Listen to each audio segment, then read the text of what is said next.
नमस्कार, आप देख रहे हैं टुडे समाचार 24 और मैं हूं आपके साथ वैशाली। आइए बढ़ते हैं आज की खास खबर की ओर। नितिन गडकरी का बड़ा खुलासा। यूपी ने हाईवे टोल संग्रह में किया शीर्ष स्थान। 24 वर्षों में 2.1 लाख करोड़ रुपए की राशि की वसूली। भारत सरकार ने 2000 से राष्ट्रीय हाईवे पर टोल वसूली की प्रक्रिया शुरू की थी और अब तक इस प्रक्रिया के तहत लगभग 2.1 लाख करोड़ रुपए का यूजर फेस टोल संग्रह किया गया है। ये राशि हाईवे और एक्सप्रेसवे नेटवर्क के निर्माण पर खर्च की गई है। राशि का एक छोटा हिस्सा वर्तमान वित्तीय वर्ष के लिए केंद्र सरकार ने 2.7 लाख करोड़ रुपए का आवंटन किया है, जो देश में सड़क निर्माण की दिशा में सरकार की प्राथमिकता को दर्शाता है।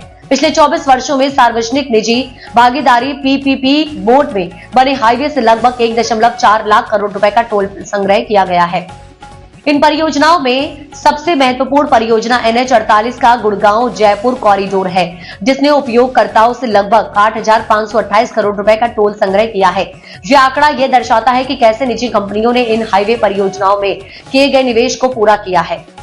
उत्तर प्रदेश में सबसे अधिक टोल संग्रह है। राज्यों के हिसाब से उत्तर प्रदेश यूपी ने सबसे अधिक टोल राजस्व प्राप्त किया है।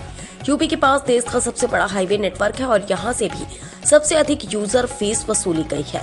वहीं पूर्वोत्तर राज्यों जैसे मणिपुर, अरुणाचल प्रदेश और नागालैंड से कोई टोल राजस्व प्राप्त नहीं हुआ है, जो इन राज्यों के विकास के लिए एक बड़ा चुनौती है।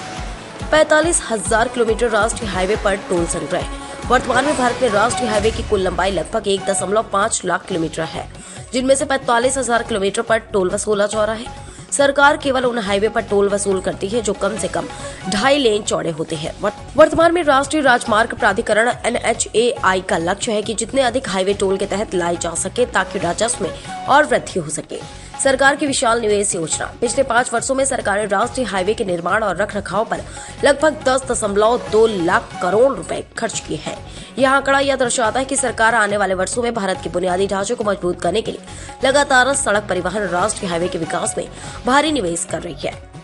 सड़क निर्माण और बुनियादी ढांचे के लिए सरकार की प्रतिबद्धता। यह आंकड़ा यह साबित करता है कि भारत सरकार ने देश के बुनियादी ढांचे को मजबूत करने के लिए लगातार और भारी निवेश किया है। सड़क परिवहन की सुविधा का विस्तार करना और उसे सुधारना सरकार के लिए एक प्रमुख प्राथमिकता बन गया है। आने वाले वर्षों में इस निवेश का लाभ देशवासियों को बेहतर और सुरक्षित सड़क यातायात के रूप में मिलेगा। निष्कर्ष, भारत में हाईवे टोल संग्रह में उत्तर प्रदेश का शीर्ष स्थान दर्शाता है कि राज्य में सड़क नेटवर्क का विकास तेजी से हुआ है। साथ ही सरकार की बुनियादी ढांचे पर लगातार निवेश करने की योजना से आने वाले समय में सड़क निर्माण और रखरखाव के क्षेत्रों में और सुधार होगा।